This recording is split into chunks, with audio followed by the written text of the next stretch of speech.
halka aynu kaga nimaadno markaasi qaybta HTML aynu u gudubno markaasi qaybta stylingka iyo CSS. Okay, marka waxaan tegi doonaa filekeena CSS-ta haddii ugu horeyn aan bedelo markaasi font family-ga oo haddaynu eegno halkan waxaan isticmaalaynaa markaasi font family kale. Okay, marka waxaan tegi doonaa Google Fonts. Halkan aan markaasi ka raadin doonaa font family-ga aan u baahanahay.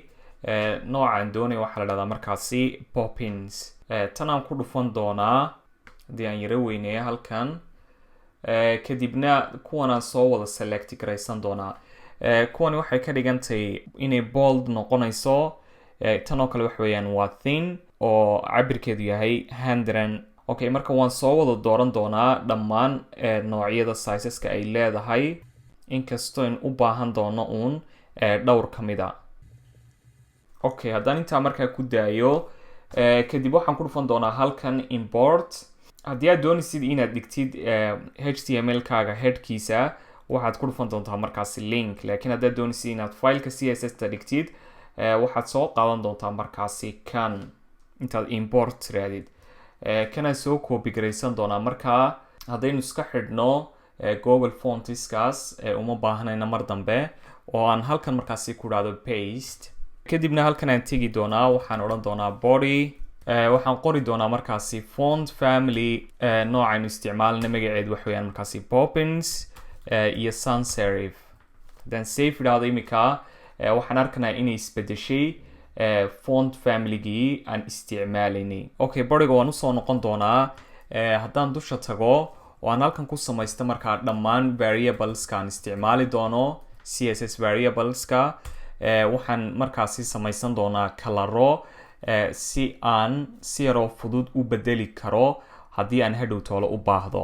Waxaan odhan doonaa markaasi markaad sameynaysid variable waxaad ka bilaabaysaa root, kadibna halkan aad dhigaysaa variableska aad isticmaalisid. Haddaan idhahdo primary color aan u bixiyo kan ha noqdo markaasi color FBB F24. Waa color markaasi orange oo kale xiga. Haddaan sameeyo color kale oo isagana la idhahdo secondary aan u bixiyo kan secondary color hashtag EF F6FC. haddaan sameeyo color kaloo la idhahdo light gray isaguna wuxuu noqonayaa markaasi F5 waxaan samayn doonaa mid kaloo isagana aan u bixin doono light orange. wuxuu noqon doonaa markaasi hashtag FD 369. mid kale aan samayn doonaa oo la idhahdo gray isaguna wuxuu noqon doonaa markaasi hashtag 88. ku kale haddaan sameeyo la idhahdo isagana text gray 9CA3AF iyo ka ugu dambeeya oon odhan doono black hashtag 222. Okay, intaasay markaasi ku ekaanayaan variableska aan kaydsan doono. Sababtaan u samaynaya wax weeyaan hadhow tolo waxaad si yaroo fudud u isticmaali doontaa variablekan oo si yaroo dhib yar baad markaasi u maamuli kartaa. wixiina waxay ku noqonayaan wax kala nidaamsan. haddii hadhow tolo mustaqbalka aad doonaysid inaad bedeshid kalaradan ama kalarada uu isticmaalayo website-kaagu, uma baahanaysid inaad dhammaan wada bedbedeshid meelihii aad ku qortay kalarada. halkan dushun baad imanaysaa, kadibna waxaad bedelaysaa kalarada halkan yaala. taasi waxay keenaysaa markaas in wixii kalare ee aad ku isticmaashay CSS-ta inteeda kale ay markaasi si automatiga isu bedelaan. Okay, kalarada haddaynu halkaa kaga nimaadno waxaan odhan doonaa xidig.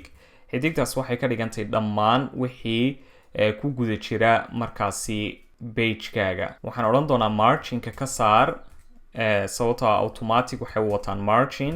waxaan odhan doonaa marginka iyo paddingkaba waxaad tirahdaa 0. box sizingkana waxaad tirahdaa border box, inuu shay walba ku jiro meeshiisa. markaa hadda markaan save idhi waxaan arkanaa in contentigii ay ku dhegtay gidaarka. waxaan ku xigsiin doonaa markaasi HTML. haddaynu halkan comment u samayno oonu nidhaano kuwani waa global. HTML-ka waxaan odhanayaa font size-ka waxaad ka dhigtaa 16 pixels. Okay, aan u nimaadno markaasi bodyga. font size-ka waxaad tirahdaa markaasi inherit ha ka dhaxla markaa parentkiisuna wuxuu noqonayaa markaasi html-ka background-ka waxaynu ka dhigi doonaa background color-ka white color-ka text sida ama font-kana waxaynu ka dhigi doonaa black marka variable-kii aan soo samaystay black ahaa ayaan isticmaali doonaa yani toos black uma aha yar bay markaasi khafiif tahay comment-kaanu halkan dhiganay global halkan waxaynu ku list garayn doonaa ashyaaga markaa ka wada dhaxaynaya contentiga ku jira page-ka oo dhan marka haddaynu ku xigsiino oon idhaahno ul waxaan leenahay markaasi ul kasta oon isticmaalayno iyo li kasta yaanay lahaan markaasi wax bulletisa marka nan baan odhan doonaa linkiyadeenan aynu haysano waxaynu arkanaa inay markaasi leeyihin underline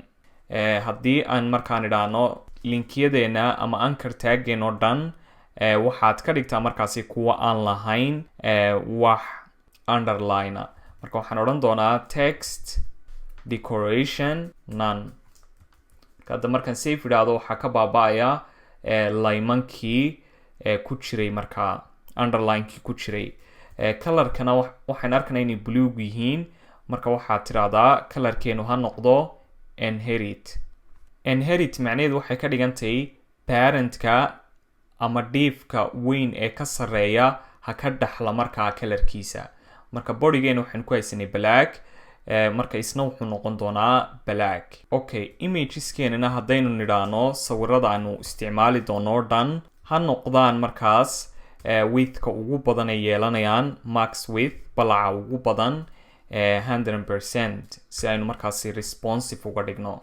intaanan globalta ka dhammaan hal shay oo kale aan doonayaa inaan markaasi ku daro waxaan odhan doonaa markaasi container dhiifafka containerkan isticmaalayno o dhan waxaad ka dhigtaa max widthkooda iyagana 115 ram waxaad u samaysaa markaasi margin top iyo bottom ama dusha iyo hoosta waxaad ka dhigtaa 0 right iyo leftna waxaad ka dhigtaa auto haddaynu intaa kaga nimaadno markaa globalka waxaynu kaga bilaabaynaa markaa headerkeena marka haddaan halkan comment u sameeyo oon idhaahdo header haddaynu eegno website-kan kan dhammayska tiran waxaynu arkaynaa inaynu halkan ku haysano logo iyo markaasi menuhii halkan iyo markaa halkan oon emoji ku haysano laakiin marka resizing lagu sameeyo waxaan arkanaa inay soo baxaysa markaa hamburger icon ama menu icon okay waxaan odhanaynaa markaa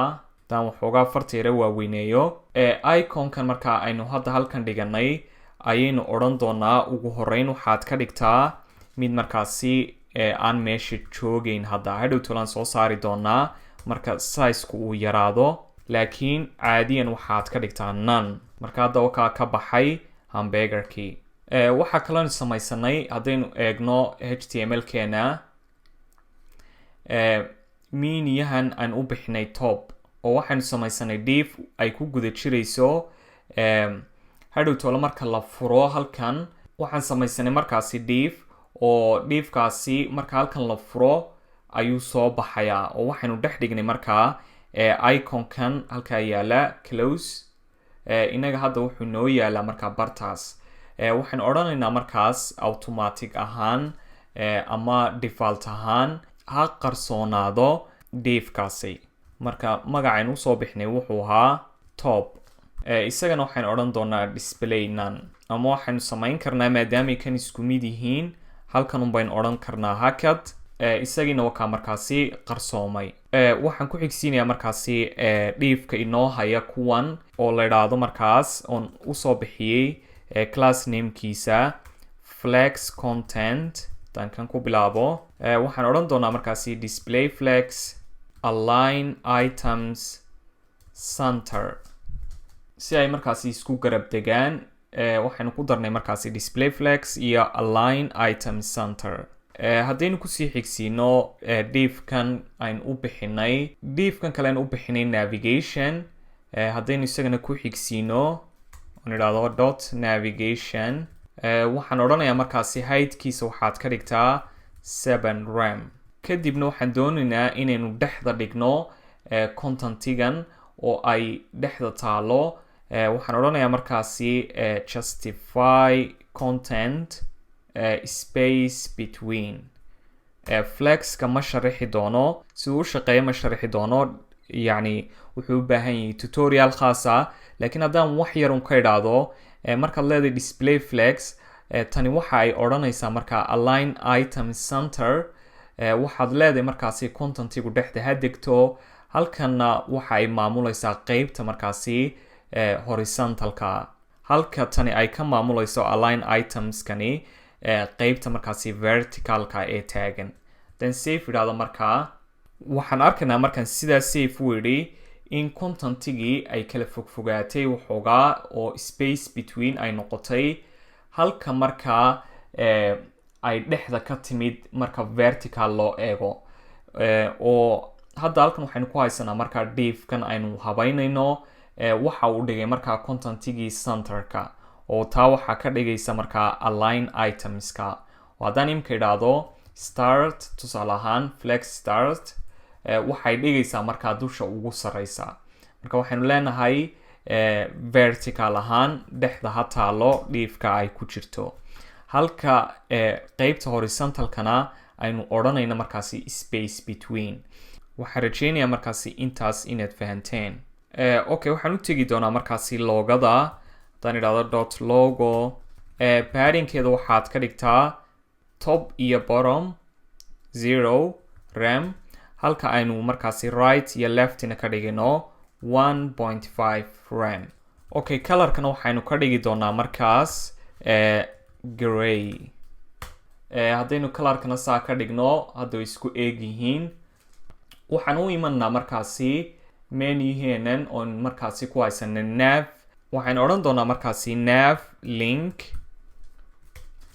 padding ku dar markaasi oo ah markaa 0 top iyo bottom halka right iyo leftina aynu odhanayno 1 rem then safe idhaahdo waxaan arkaynaa inay kala durdurkeen sida kuwan oo kale muxuu ahaa navigationkeeni ama menuyihii aynu haysanay ay markaasi heleen space u kala dhexeeya waxaa kaloon odhan doonaa waxaad ku dartaa transition all 300 millisecond is in out waxaa kaloon odhanaynaa markaa navteena nav item class la idhaahdo aynu haysanay haddaynu markaasi ku darno margin right 0.5 rem kan aynu marka waxaan u baahanay markaa dhammaantood ku dar marka laga reebo markaasi ka ugu dambeeya marka waxaan odhanaynaa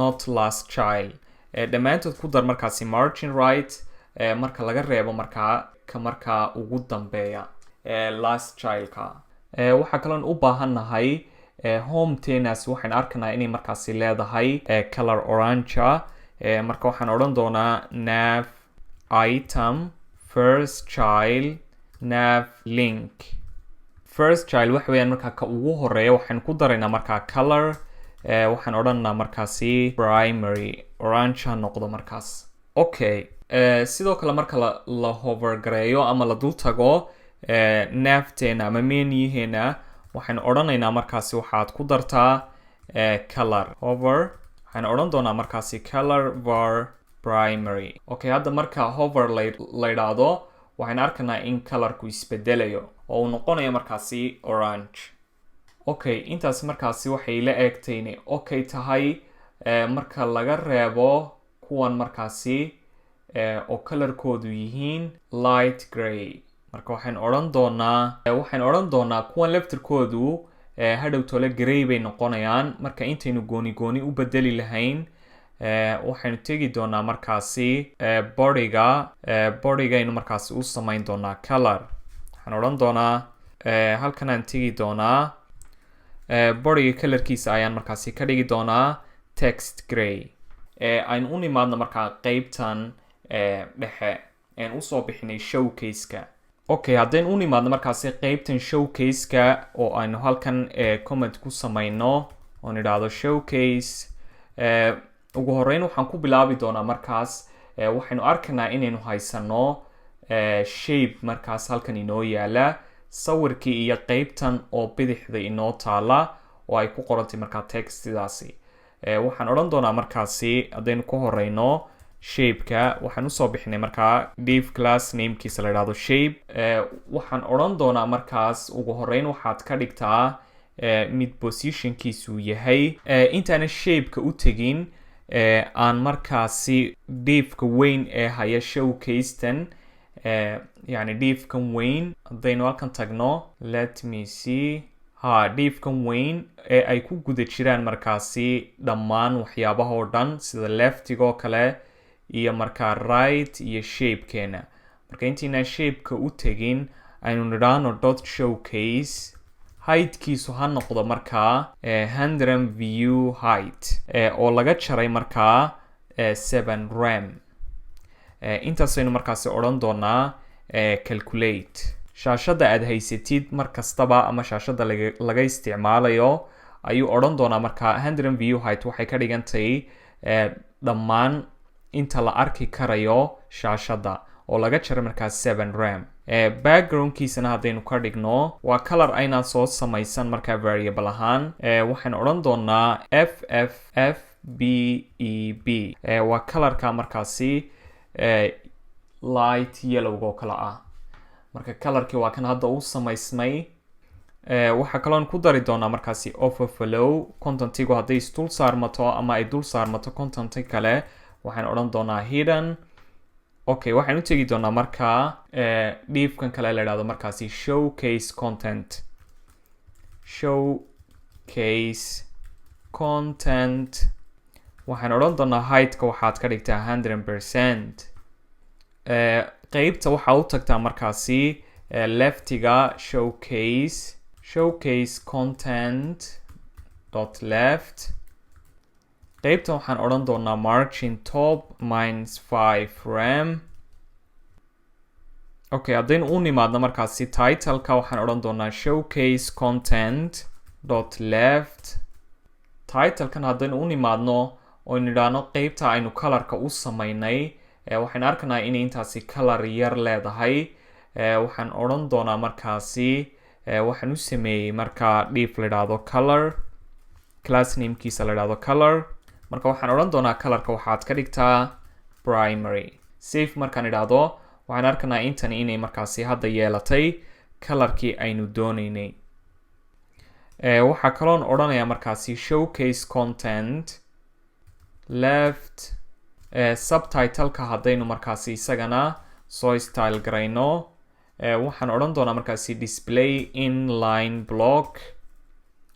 font sizekana waxaad ka dhigtaa markaasi 1.4 rem. waxaan arkanaa in font sizeka ay markaasi intaa leekaatay laakiin keenan kale ay aada u yaryartay. marka waxaynu bedeli doonaa html keena font sizeka uu haysto. waxaan odhan doonaa haddaad ugu horeyn ka dhigtid 62.5%. borigana deetana aad ka dhigtid 1.6 rem. kadib markaan save idhaahdo waxaan arkanaa inay textidii markaasi yaryaraatay. Okay, margin baynu leenahay ku dar dhinaca hoose kaga dar oo markaasi 1.6 rem ah. haddaynu titleka leftirkiisana halkaa tagno in idhaahno showcase content dot left title. line heightkiisa haddaynu nidhaahno waxaad ka dhigtaa markaasi 1.3. font weightkana waxaad ka dhigtaa 600. font sizekana waxa aad ka dhigtaa markaasi 4 rem. text align baynu odhanaynaa markaa left.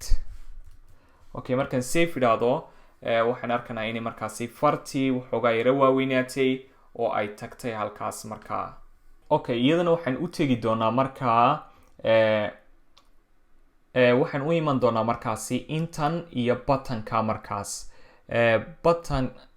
buttonka waxaynu ku haysanay halkan contact me.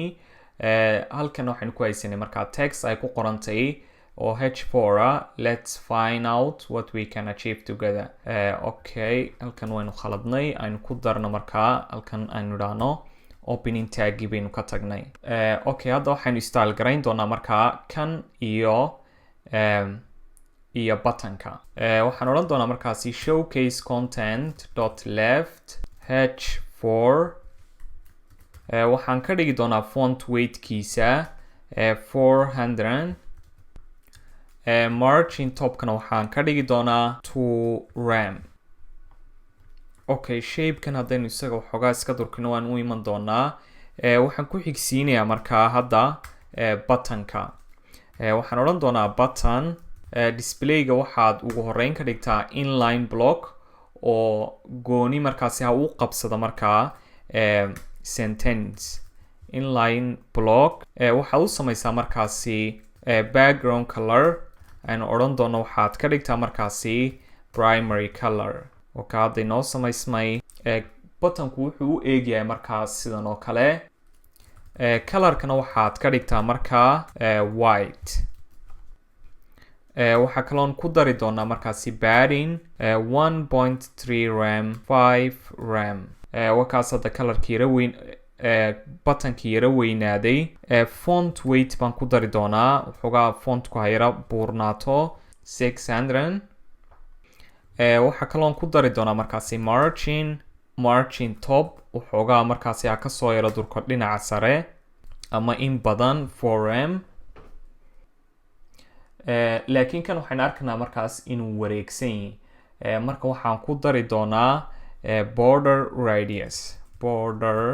radius aan odhan doono markaasi 5 rem okay wakaa buttonkii hadda saas noqday waxaa kaloon ku dari doonaa box shadow aan odhan doono 0.1 rem 1.5 rem RGBA colorkaasaa noqonaya markaa 0.3 colorku black ha noqdo alpha ama transparency-guna ha noqdo markaasi 0.3 marka waxaan arkaynaa inuu shadow yeeshay waxa kaliya hadda u dhiman wax weeyaan marka la dul tago hover-t marka waxaan odhan doonaa .btn hover waxa kaliya isbedelaya wax weeyaan background colorka oo noqonaya markaa secondary color colorkuna wuxuu isku bedeli doonaa black markaas sidoo kale waxaan ku dari doonaa transition 0 smooth marka la dul tago colorka kale ha u soo galo all bayn odhanaa 500 millisecond is in out okay hadda markaan save idhaahdo dul tago waxaan arkaynaa in markaasi uu leeyahay midabka quruxda badan okay aynu halkaa kaga dhamaan markaa qaybta leftiga aynu u tagnaa qaybtan midigta uu yaala markaa sawirka iyo shape-ku marka waxaan odhan doonaa showcase content right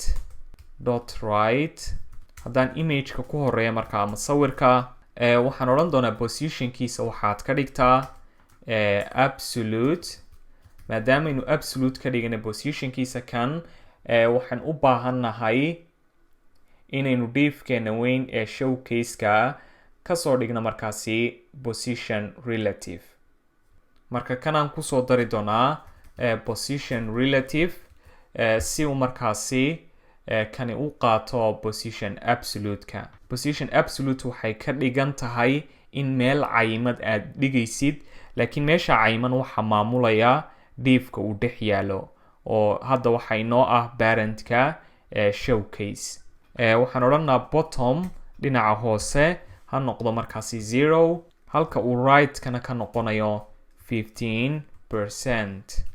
Okay, waxaan ku daraynaa markaa image-keena height-ka waxaan odhanaynaa automatic ha noqdo auto width-kana waxaan odhanaynaa 50%. waxaan arkaynaa hadda inuu sawirkii halkaas inoo yaalo.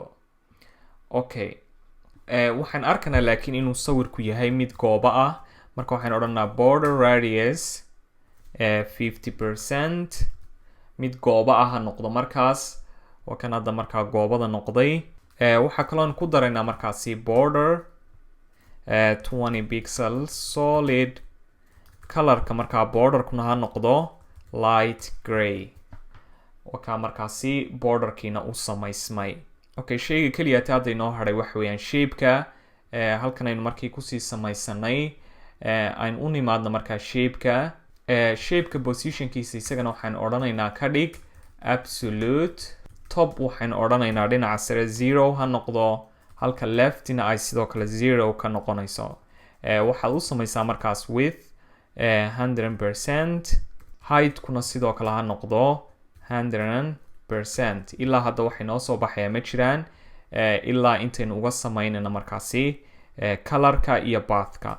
Marka background colorka waxaynu ka dhigaynaa light orange.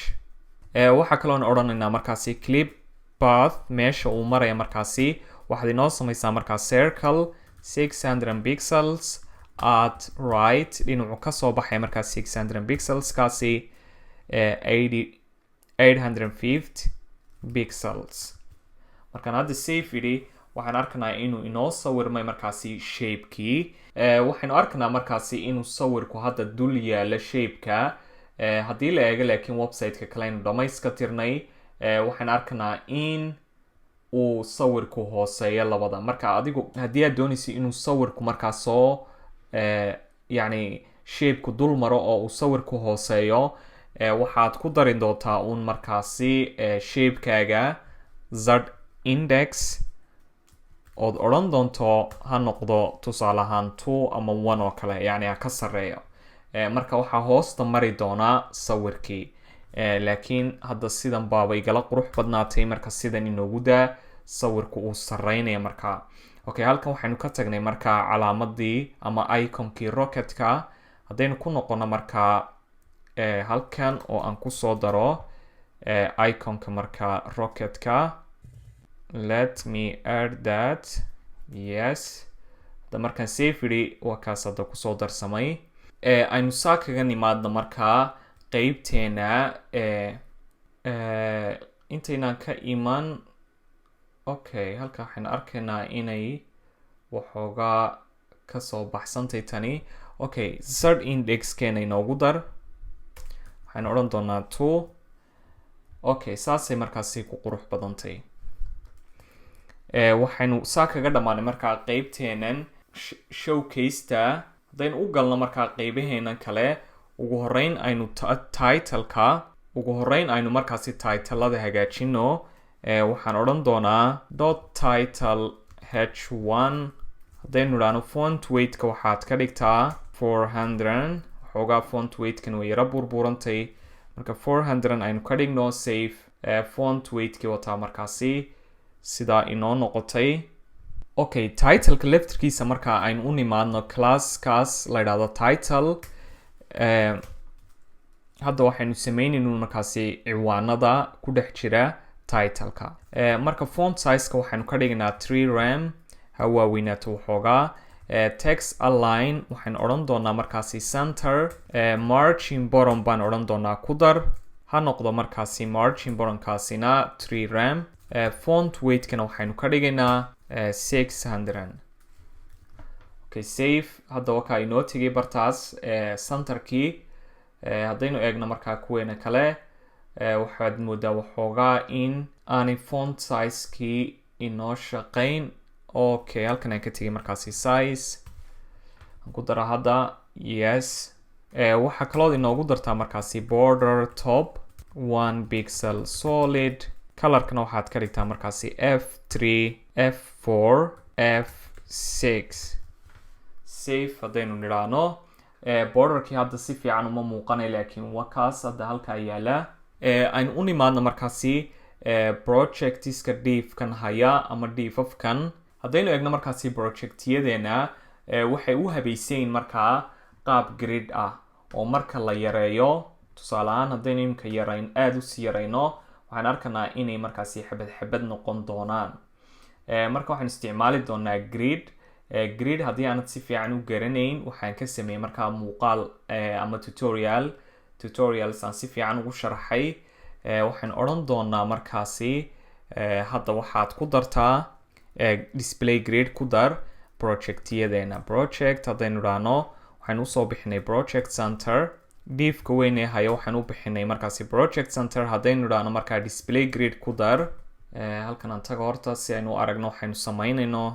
grid template columnska waxaad ka dhigtaa markaa waxaad tirahdaa repeat out of it min max waxaad ka dhigtaa markaasi 20 ram halkan 1 fraction yani cabirka ugu yar ee uu yeelan karaa wax weeyaan waa hal fraction oo cabirkiisu uu noqon doono markaasi 20 ram dan save idhaahdo hadda waxaan arkaynaa in dhammaantood ay isa soo wada garab galeen waxaan leenahay out of it min max cabirkaas marka waa inaan u dhaxaysiinaa gap marka waxaan odhan doonaa grid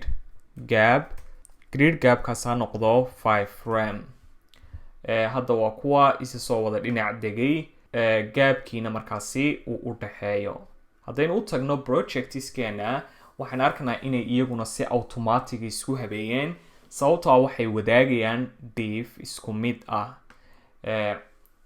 markaan yareeyo hadda waxaan arkaynaa inay si markaasi automatic ah isku bedelaya size-koodu hadhowto waxaan u baahanay inaynu muraayada yar uun aynu ku bedelno markay muraayadu intaa kasii yaraato oo haddaynu eegno kan waxaan arkaynaa markay aada u yaraato inay xabad noqonayaan marka hadhow baynu hagaajin doonaa taas aynu hadda dhammaystirno markaasi design-kooda iyo qaabkay u eg yihiin waxaan ku dari doonaa markaasi margin top dusha sare waxoogaa kasoo yara fogaadaan waxaan odhanayaa markaasi 5 ram okay haddaan u imaado markaasi projectka laftiisa ama project kasta xabad ahaan waxaan u bixiyay markaa class name la idhaahdo project ugu horeyn waxaan odhanayaa text alignta waxa aad dhigtaa center yani qoraalada waxaad dhigtaa centerka save qoraalkii waa kaa dhexda tegay waxaad ku dartaa markaasi box shadow 0 1 pixel 2 pixel RGBA oo noqon doona markaasi 0 waa black marka waa 0 transparency-guna wuxuu noqonayaa 0.1 dan save idhaahdo waxaan arkaynaa inuu yeeshay markaa dan soo weyneeyo waxoogaa markaasi box shadow ah haddaynu eegno kan wuxuu kasoo kooban yahay ama kasoo yar qaloocaa geesaska markaa labada gees ee sare marka waxaan odhan doonaa border top leftiga waxaad ku dartaa markaa radius uu cabirkiisu yahay markaa 10 pixels okay intanun markaa inoo soo koobi garee deetana halkan waxaad ka dhigtaa right okay marka save idhaahdo hadda waxaan arkaynaa inaynu waxba isbedelin sababta waxa weeyaan waxa ku dhex jira markaa meeshan sawirkiibaa markaa dul degaya laakiin dhiifka isagu waa mid haysta markaa border radiuska marka waxaan odhan doonaa overflow hidden marka wixii dul dega markaasi qari oo dhiifku siduu u samaysan yahay ha noqdaan yani sawiradayna markaa waxay noqonayaan qaar wata border radiuskaas waxaa kaloon ku dari doonaa markaasi padding baynu kaga dari doonaa dhinaca hoose oon odhan doono 1 ram si waxoogaa halkaas uu usoo yaro weynaado ama textidu waxoogaa uga soo yaro go'da halkaas waxaa kaloon odhan doonaa transition ku dar all 500 millisecond is in and out transitionkan hadda ma shaqayn doono wuxuu shaqayn doonaa hadhowtoola marka hoverta la dul tago okay aan u nimaadno markaasi project image sawirada ku jira sababtaa waxaan arkaynaa marka la dul tago sawiradan inay markaasi zoom soo noqonayaan soo weynaa yani waxoogaa soo yaro weynaanayaan marka waxaan odhanaynaa project image hover haddaynu idhaahno marka la dul tago transform scale 1.2 okay hadda markaynu dul tagno sawirada waxaan arkaynaa inay soo weynaanayaan laakiin ay usoo weynaanayaan markaasi qaab nooc kala ah sababta waxaan u baahanay inaynu transition ku darno marka waxaan odhanaynaa dot project image transition all 500 millisecond is in and out aan eegna hadda say noqonayaan okay waxaan arkaynaa inay soo weynaanayaan laakiin ay soo dhexgelayaan markaasi contentgeeni ama headerkeeni.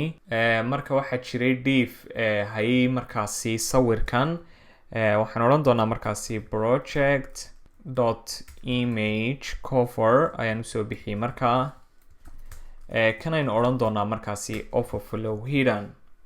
Okay, hadda aynu eegno.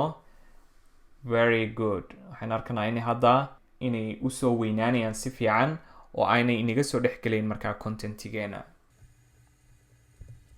Okay, waxa kaliyaatee inoo hadhay qaybtan markaasi projectska ama top projectska linkiyada colorkooda oo waxay leeyihiin markaasi color orange ah.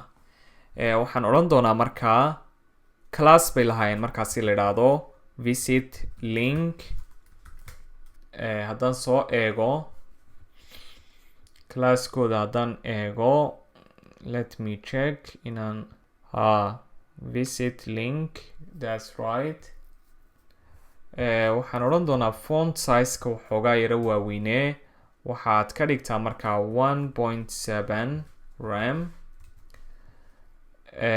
Colorkana waxaad ka dhigtaa orange. Primary colorkii markaasi orange ka ahaa. Okay, I think that's enough. Intaasaa ku filan projectska. Hadaynu eegno projectskeena kale, iyaga laftirkoodu way hagaageen. Okay, aan u tagna markaasi qaybta galleryga. Halkan aynu comment u samayn doonaa. Waxaan odhan doonaa qaybtan maxaynu usoo bixinay horta class namekeeda gallery section. Okay, halkan aynu odhan doonaa markaasi gallery. Waxa ugu horeyn samaynayna wax weeyaan waa inaynu ka dhignaa contentigan yani grid baan isticmaali doonaa. Sawirkan ha qabsado markaa 2 rows, sidoo kale kana 2 rows ha qabsado. 3 column baynu u baahanay marka hore. Columnka labaad ayaynu dhex dhigaynaa markaa 2 div ama 2dan sawir. Ugu horeyn haddaynu bedelno backgroundka oo aynu ka dhigno gray backgroundkan. Let me check class nameka aanu haysanay gallery container. Waxaan odhan doonaa markaasi gallery container. Background colorka waxaad ka dhigtaa light gray. Okay, waxaa kaloon haysanay markaa class name la yidhaahdo box. Okay, boxkaasaan markaa ku daraynaa grid box. Waxaan odhan doonaa markaasi display grid. Waxaa kaloon odhan doonaa display grid template columns. Waxaan u baahannahay markaa 3 column 3 times 2. haddaynu 6 column nidhaano repeat haddaynu nidhaano, deetana waxaan odhanaa waxaan u baahanay 6 column oo iswada leeg oo mid walba uu 1 fraction yahay. Hadda waxay noo samaysmay markaa 1 2 3 4 5 6 column. Haddaynu nidhaano grid template rowskana waxaad inoo samaysaa repeat 8 row haddaynu samaysano oo mid kastaaba uu yahay 4 view width. Haddaynu intaas samayno gaabna aynu u dhexaysiino grid gaab keliyaata 2 rem. Okay, sidee baynu haddaba ugu ekaysiin karnaa sidan oo kale? Waxaynu odhanaynaa markaa let me think. Waxaynu haysanaa 8 markaasi row iyo 6 column. Columnadu waa kuwa taagtaagan. Halkan 2 column weeyaan oo madhan. Marka waxaynu odhan doonaa halkan waxaynu ku haysanay bogosyada dhexdooda item markaa mid walba item 1, item 2, item 3 iyo item 4. Marka haddaynu goonideeda usoo qaadano, waxaan odhan doonaa item 1. Haddaan intan markaasi copy gareeyo 4 jeer oon kan idhaahdo markaasi item 2, item 3 iyo item 4 grid column-ku ha ka bilowma haddaan idhaahdo kow oo ha ku dhammaado markaasi 3 haddaan saa idhaahdo waxaan leeyahay markaasi column-kani kaa koobaad ha kasoo bilowmo oo ha ku dhammaado markaasi ilaa column-ka 3aad okay sidoo kale haddaan ku daro markaasi grid row oon idhaahdo ha kasoo bilowmo ka koobaad oo ha ku dhammaado markaa ka 9aad okay haddaan mid walba saa ku sameeyo markaa waxaan leeyahay iminka kani ha ku dhammaado ha qabsado 2 space markaa 2 column ha qabsado halkan kan ka leeyahay ha qabsado markaasi 8 row I hope that makes sense okay haddaan kanna u taga markaa ka labaad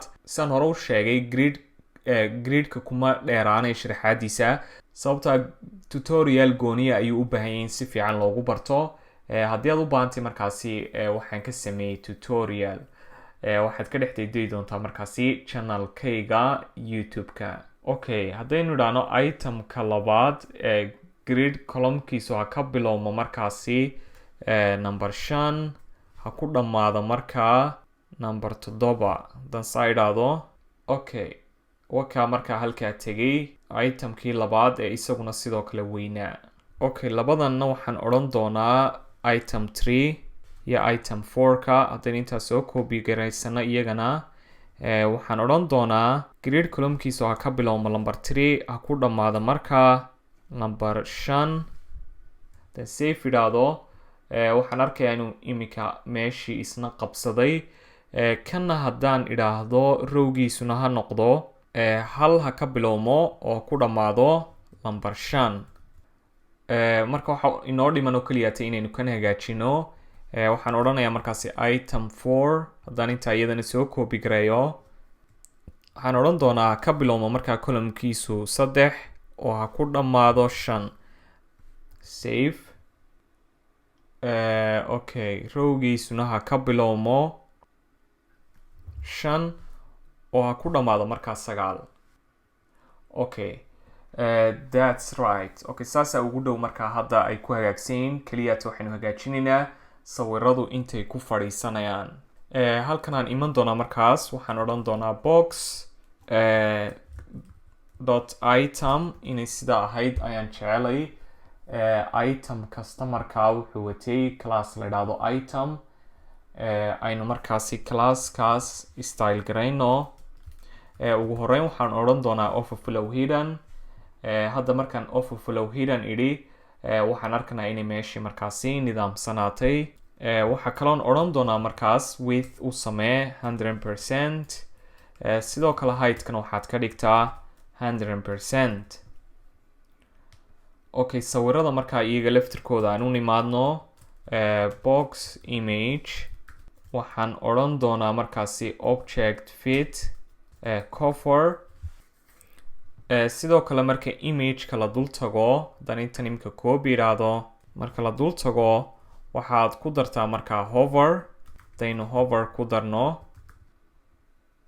hoverta haddaynu ku darno inu idhaahno transform marka la dul tago waa inuu markaasi soo weynaadaa scale 1.2 okay save hadda markaynu dul tagno what is going on here okay halkan aan ka tegay sorry halkan aan ka tegay class weeyaan hadda marka la dul tago waxaan arkanaa inuu soo weynaanayo laakiin waa inaan markaa ku darnaa transition box imageka okay waxaan samayn karnaa hadda haddaynu heightkan iyo widthkan ku darno box imageka oo aynan classka ku darin haddaan safe imika idhaahdo 100% waa kaas hadda soo yara hagaagay sidoo kale aan ku daro markaasi transition haddaynu halkan hakad nidhaahno oo aan ku daro markaasi transition oo idhaahdo all 500 milliseconds is in and out haddaan safe idhahdoon eegay imika waxaan arkanaa inuu markaasi soo weynaanayo waxa kale aynu u baahanay inaynu halkan ku darnaa waxa weeyaan waxaynu haysanaa markaasi border iyo inaynu geesaska kasoo qalloocino markaa oo aynu border radius ku darno box itemkeena okay halkan aan odhan doonaa markaa border radius ama borderka haddaynu ku horeysiino nidhaano 5 pixels solid colorkana waxaad ka dhigtaa markaa white. Okay, inoogu darsamay hadda borderkii. Sidoo kale waxaad ku dartaa markaa border radius noqon doona markaa 10 pixels. That's it. Okay, haddaynu intaa kaga nimaadno markaas haddaynu intaa kaga nimaadno galleryga oon u tagno markaa projects kuwan iyagu inoo sii hagaagsayn aynu u tagno qaybtan my skillska qaybtan waxaan u baahnay markaasi afar inaynu isdhinac dhigno dhammaan skillska halkan inoo yaala. Okay, haddaynu u tagno markaa kuwan completed projects iyagu horey noogu soo style garaysan yihiin. Waxaan u tegi doonaa markaa qaybtan skillska. Okay, aan ka soo wada baxa marka bartan. Waxaan odhan doonaa comment halkan u samee skills. Waxaan ku horeynayaa markaasi maadaama titlekani uu inoo sii style garaysan yahay divkan markaa la idhaahdo class namekiisa skill center. Okay, waxaan odhan doonaa markaasi dot skill center display grid ugu horeyn grid template columns repeat auto fit. Deetana min maxkan waxaan u baahannahay cabirka ugu yar uguna badan ee uu yeelan karo cabirka ugu yar uu yeelan karo 15 ram 1 fraction. Tan hadda save idhaahdo waxaan arkanaa in dhammaantood ay markaasi isa soo wada dhinac degeen oo ay noqdeen markaasi qaar horizontal ah. Waxaa kaloon ku dari doonaa markaasi gap 5 ram save. haddaan markaasi border u sameeyo oon idhaahdo section dot scale mid goonidiisa markaasi yani scale kastaba aan u sameeyo markaasi border waxaan odhan doonaa markaasi 1 pixel solid var gray. Okay, hadda waxay noo samaysmay markaa borderkii. Aynu eegno maxaa kale aynu u baahannahay. Waa inaynu textada dhignaa dhexda. Sidoo kale iconskan waa inaynu ka dhignaa qaar waaweyn oo markaasi colorka primaryga wata. Okay, aynu ku horeyna markaasi inaynu dhigno contentiga markaa scaleka ku dhex jirta inaynu dhexda dhigno. Marka waxaynu odhanaynaa dot scale waxa weeyaan markaasi yani waa div kasta ama gooni yani mid kastaba scale kastaba goonidiisa. Marka waxay wadaagayaan class name kan la idhaahdo scale. Waxaan odhan doonaa markaa waxa aad samaysaa display flex align items center yani qaybta horizontalka waxaad ka dhigtaa markaa qaar center ah. Deetana waxaan odhanaa flex direction column ha noqdo markaasi qaar markaasi qaybta horizontalka ah. Waxaa kaloon ku dari doonaa markaasi padding waxoogaha kasoo yara durkaan gidaarka 1 ram 2 ram save. Okay, I think that's okay. Let me check inay isku eeg yihiin. Okay, waxaad moodaa inay kani waxoogaa uu ka yara markaasi kana waxoogaa aad moodaa inuu ballaaran yahay. Marka waxaan bedeli doonaa display waxaan jeedaa paddingkan waxaan odhan doonaa 1 ram 2 ram tan yara bedela hareeraha. Aan u imaada markaasi iconadan waxaan odhan doonaa scale class nameka ay haysteen maxay ahayd waa icon. Marka waxaan odhan doonaa scale dot icon. Colorkooda waxaad ka dhigtaa markaasi primary colorkeena primaryga waa kuwa hadda yeeshay markaa colorkaas orangeka ah. Font sizekoodana waxoogaa waxaad ka dhigtaa yara waaweyne keliyata waa iconado keliyata. Marka 4 ram haddaan idhaahdo waa kuwa markaasi waaweynaaday. Okay, sida aynu kaga nimaadna markaa qaybtaas way isku eeg yihiin. Haddii waxoogaa kala duwanaadaan waynu usoo noqon doonaa. Laakiin waxaan u malaynayaa intaasi inay enough tahay. Aynu intaa ku dayno aynu u galno markaasi qaybtan ku xigta. qaybta ku xigta waxa weeyaan qaybtan aynu ku qornay hire me waxaan halkan ku haysanaa form iyo markaasi social media account iyo footerkii footerka aynu ugu dambeysiino marka qaybtan aynu ka dhammaano iyadana okay haddaynu u nimaadno markaasi qaybtan contact me-da container horeynu usoo markaasi style garaynay waxaynu ka bilaabaynaa markaasi inaynu style garayno formtan iyo markaasi diifkan kale la idhaahdo social media okay haddaynu halkan html keena tagno oo aynu ku xidhno diif labadan formta iyo social mediaha oo nidhaahno .contact diifkana ku xidhmo markaas dhammaadka labadoodaba save marka diifkaasaynu hadda style garayn doonaa contact haddaan idhaahdo haddaynu idhaahno heightkiisa waxaad ka dhigtaa 450 pixels sidoo kale waxaad ka dhigtaa display grid u samee gridkaasi ha noqdo markaasi mid template columns ha noqdo markaasi mid laba column leh laba column oo isleeg marka mid aynu social mediaha dhex dhigno iyo mid aynu formta dhex dhigno okay hadda waa kuwaas soo dhinac degay qaybtii markaasi formta ahayd iyo qaybtii markaasi social media ahayd barin baynu odhanaa markaa ku dar to ram okay haddaynu eegno waxaynu u baahanay waa maxay halkan waxaynu ku haysanaa qoraal hire me okay waxaynu u baahanay markaasi ciwaan baynu u baahanay ay ku qorantay markaasi hire me okay haddaynu tagno halkii ciwaanada aynu ku haysanay okay ciwaankan aynu soo copy garaysan doonaa kadibna waxaynu iman doonaa halkan tana bartaas aynu dhigi doonaa waxaynu ku qori doonaa markaa hire me waxaana kala yaalay emoji markaas waxa yaalay markaasi emojigaas hadda ima shaqaynayo I don't know sababta okay emojigaasa dhex yaalay aynu safe nidhaano markaas waa kan markaa hadda ay ku qormatay waxaan u tegi doonaa markaa qaybta formteena ayaynu markaasi u iman doonaa hadda waxaan usoo samaysanay class la idhaahdo form ugu horeyn waxaynu odhan doonaa background color u samee midabkiisu yahay markaas f2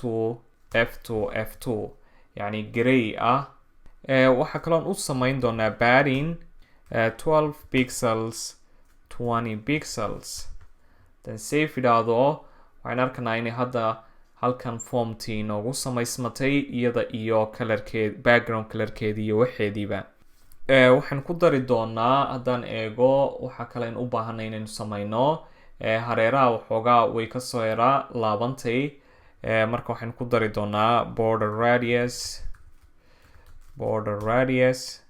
1 pixel 4 pixels baynu nidhaano safe wata hadda hareeraha kasoo laabantay waxaa kaloo ku dari doonaa markaasi box shadow oo haddaynu eegno halkan waxaan haysanaa waxoogaa yar oo box shadow markaa okay box shadow 1 pixel 5 pixels 5 pixels 2 pixels RGBA 0 black buu noqon doonaa markaas 0.6 ha noqdo markaa cabirkiisuna waa kan waxoogaa box shadow yeelatay laakiin uu yaro badan yahay markaa box shadowgaas marka haddaynu halkan minus nidhaano okay saaba aynu ku dayno aynu u tagno markaa qaybtan inputska iyo labelska okay border radiuska haddaynu idhaahno 5 pixels ka dhig waxoogaa ka yara bata saas waxaan u tegi doonaa markaa qaybta inputkeena yani qaybtan labadan qaybood ayaynu u tegi doonaa marka waxaan odhan doonaa input deetana waxaan sheegi doonaa inputka aan jeedo waxaan leeyahay markaasi inputka qaybta tapekiisu yahay text iyo inputka qaybta tapekiisu yahay email labadaa qaybood baynu markaa haysanaa sidoo kale qaybtan markaa selectiga waxaan usoo samaynay let me check select qaybtan waxa laga dooran karaa markaa saddexda qayboodba hakad haddaan ku daro halkan oon idhaahdo select okay halkanna san iisoo dheh si markaasi si fiican loogu kala arko saddexda qayboodba waxaan leeyahay markaa widthkooda waxaad ka dhigtaa 100%. waxay ka dhigantay widthka markaa formtu ay leedahay yani meeshoo dhan u dhamaystir widthkoo dhan ha qabsato waxaad ku dartaa markaasi padding 12 pixels 20 pixels then save nidhaano waxaan arkanaa inay markaasi padding ay yeelatay oo ay yara buurnaatay markaa areadeedii margin baan ku dari doonaa markaas top iyo right top iyo bottom noqon doona markaasi 8 pixels right iyo leftna noqon doona 0 waxaa kaloon ku dari doonaa display inline block baan odhan doonaa yani waxba soo agdegin markaa yani sentenceko dhan ha qaadato okay haddaynu eegno hadda okay tan waxay leedahay border radius waxaan ku dari doonaa markaa waxoogaa yaroo border radius ah waxaan odhan doonaa border radius 4 pixels waxaa kaloon u samayn doonaa hadda marka la dul tago waxaan arkanaa inay leedahay border intaan la dul teginba waxaan arkanaa inay borderka leedahay oo hadda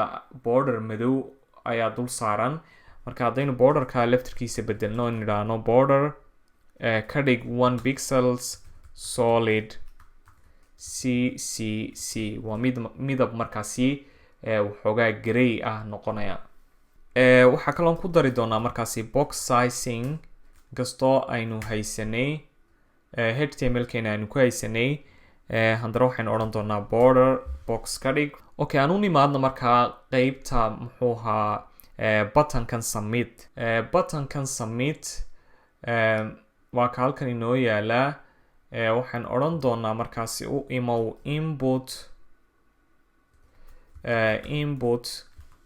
inputka tabekiisu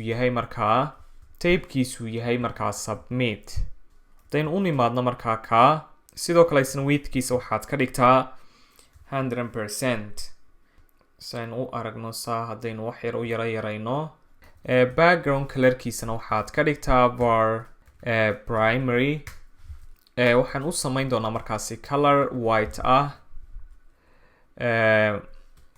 paddingkan waxaynu ka dhigi doonaa 14 pixels 20 pixels okay margin bayn u samayn doonaa markaas oynu odhan doono 8 pixels 0 save borderkan haddaynu ka masaxno hadda ku yaala waxaynu odhan doonaa markaasi border none sidoo kale waxaynu ku dari doonaa border radius 4 pixels ah font sizekan waxaynu ka dhigi doonaa 2 rem okay that looks nice I think waxaa kaloo aynu ku daraynaa marka la dul tago waa in cursorku uu pointer tilmaamaa gacan wax tilmaamaysa ay noqotaa I think let me check formta haddaynu baadhinka waxoogaa ka bedelno oynu nidhaano 20 pixels ka dhig hareeraha dhinacyadoo dhan save okay bottomkaynu u tegi doonaa markaasi marka hover la yidhaahdo ee la dul tago waxaa dhacaya markaa ama qaabka uu isku bedelayo halkan aynu markaa odhan doonaa hover haddaan soo eego qaabku isku bedelayo waxoogaa wuxuu noqonayaa markaasi color markaa yara furan oo light yellow wuu noqonayaa marka waxaan odhanayaa background color var light orange waxaa kaloon ku daraynaa markaasi transition si yani ha noqdo transitionkaas hadhow markuu colorku isbedelayo iminka si deg degu isku bedelayaa zero markaasi smooth ah marka waxaan odhan doonaa all 300 milliseconds easing out save okay waxa kaliya ta hadda inoo hadhay wax weeyaan waa qeybtan markaasi optionskan iyo entire hadda meesha ku qoran haddaynu soo eegno class nameka aynu u bixinay waxaan u bixinay occupation intan haddaan copy soo idhaahdo sidoo kale waxay noo harsan markaasi placeholder-ka haddaynu ku horeyno markaasi placeholder-ka halkan markaynu eegno waxaynu arkaynaa in placeholder-kaasi uu waxoogaa ka wan yahay kan okay waxaan odhan doonaa markaasi placeholder iyo sidoo kaleba isku mar baynoo edit garee iyo occupationka .occupation mise id baynu usoo sameynay halkan let me check id bay ahayd marka class name maaha tani waa id waxaan arkaynaa markaa in placeholderku ay font sizeku ka yara waaweyntay marka waxaan odhan doonaa font size 2 rem wata hadda soo waaweynaatay font sizekii opacity-gana waxaad ka dhigtaa markaa 0.8 okay markaynu halkan tagno waxaynu arkaynaa in optionsku qeybtan marka la dooranayo in colorkeedu uu yahay orange marka waxaynu odhan doonaa occupation id bay lahayd colorkeedu ha noqdo markaas orange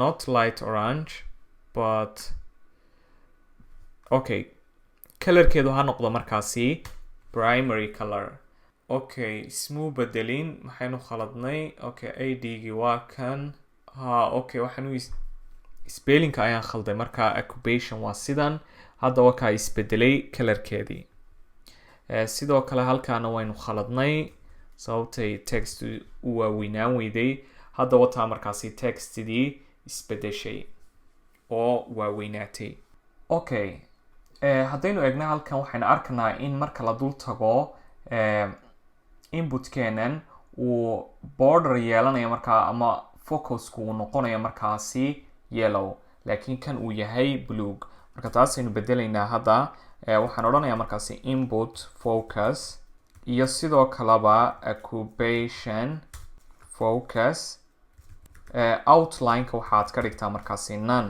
haddaynu eegno hadda outline-kii uu ka masaxmay markaa waxaan u sameynaynaa markaa border oo ah 1 pixel solid colorkuna uu yahay markaasi primary marka la dul tago waxa uu yeelanayaa markaasi border okay qeybta inta aynu kaga nimaadno aynu u nimaadno markaasi qeybtan social mediaha waxaynu haysanay markaasi haddaynu halkan tagno div markaas class namekiisa la idhaahdo social media waxaan odhan doonaa markaasi social media qaabkan u baahanay wax weeyaan haddaan halkan eegno ugu horeynta markaasi way isdhinac yaalaan okay waxaan odhan doonaa markaa display flags justify content center align items center flags direction column then save idhaahdo on taga markaa kan waxaan arkanaa inuu halkaasi tegay markaa okay qeybtaan halka aynu kaga nimaadno waxaan u iman doonaa markaasi qeybta ugu dambeysa oo ah qeybteena footerka waxaan usoo bixinay markaa footerkeena footer section class baynu usoo sameynay la idhaahdo footer horta intaynaan halkan ka bixin contact halkan aynu kusii darna id la idhaahdo markaasi contact okay aynu tagna markaa halkan aynu nidhaahno markaa footerkeena qaabka aynu doonayna inaynu ka dhigno wax weeyaan sidan oo kale afar markaas column oo isgarab yaala ugu horeyn waxaad tirahdaa background colorka waxaad ka dhigtaa f3 f4 f6 gray paddingkan waxaad ka dhigtaa 6 rem 1 rem dhowr jeer baan waxyaabaan sharsharaxay marka waxaan isku dayaa inta dambe inaan markaasi si dhaqsaa u dul maro line heightka waxaad ka dhigtaa 3 rem margin top u samee markaas 5 rem save waa kan footerkii markaa waxaa kaloon u teginaa markaasi footer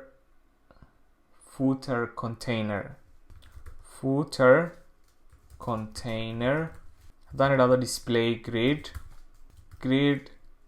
template columns waxaan odhan doonaa markaasi waxaad inoo sameysaa 4 row oo isku wada cabir ah for fraction save hadda waa kuwa samaysmay colorkana waxaad ka dhigtaa gray ama already gray buu ahaa colorkaasi uma baahnin waxaan u baahanahay oo kale waxaynu haysanay footer span haddaynu halkan eegno span baynu ku dhexaysanay footerkeena waxaan odhan doonaa markaasi halkan footer centerka ayaynu ku dhexaysanay markaasi span marka waxaan odhan doonaa footer center span margin right 1 rem okay aynu eegna markaasi waxay ku kala duwan yihiin waxoogaa waxay ku kala duwan yihiin markaasi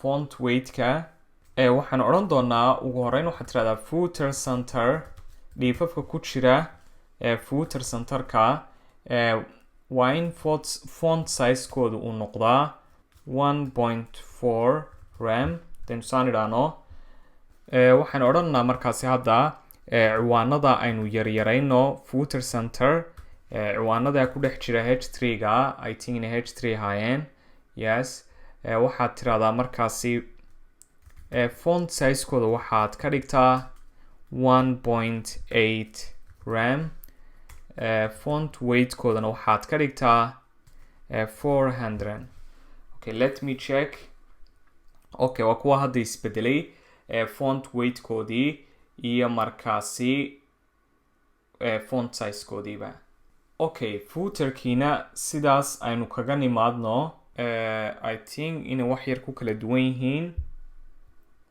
okay waxaa kaloon ku daraynaa markaasi waxaa kaliya tii ku kala duwan hadda waxa weeyaan margin bottom 1 rem then save idhaahdo okay sidaasay hadda iskugu eeg yihiin labadeeni markaasi footer okay qaybtan aynu hagaajina markaa social media haddaynu ku noqono waxaan ku daraynaa markaasi margin aynu odhanayno 5 rem sidoo kale waxaynu ku daraynaa font sizekana haddaynu idhaahno 3 rem okay qaybtaasina markaa halkaasi inoogu eeg tahay wax walba saas inoogu dhamaystirayn hadda footerkii iyo formtiiba shayga kaliyaatee u baahan inaynu hagaajino intaynaan u gudbin markaasi qaybta media querieska ama qaybta marka shaashadu yaraato waxa weeyaan markaynu eegno kan kale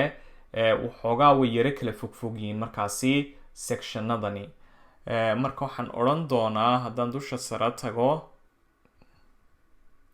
haddii aan halkan tago ayaan odhan doonaa markaasi dot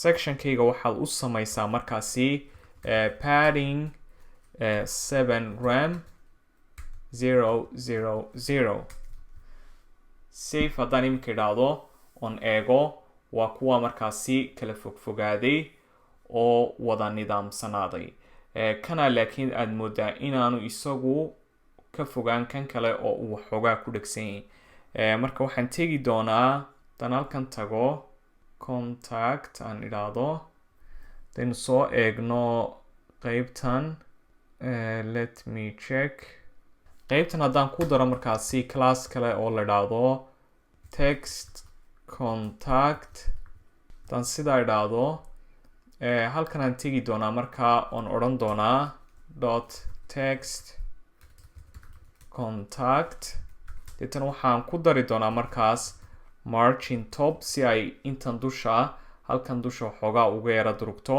waxaan odhan doonaa markaasi 3 rem okay hadda wataa dushii kasoo yara durugtay everything looks identical to this so hadda way isku eeg yihiin labadeeni website markaan kan eegno iyo marka aynu ka kala eegnaba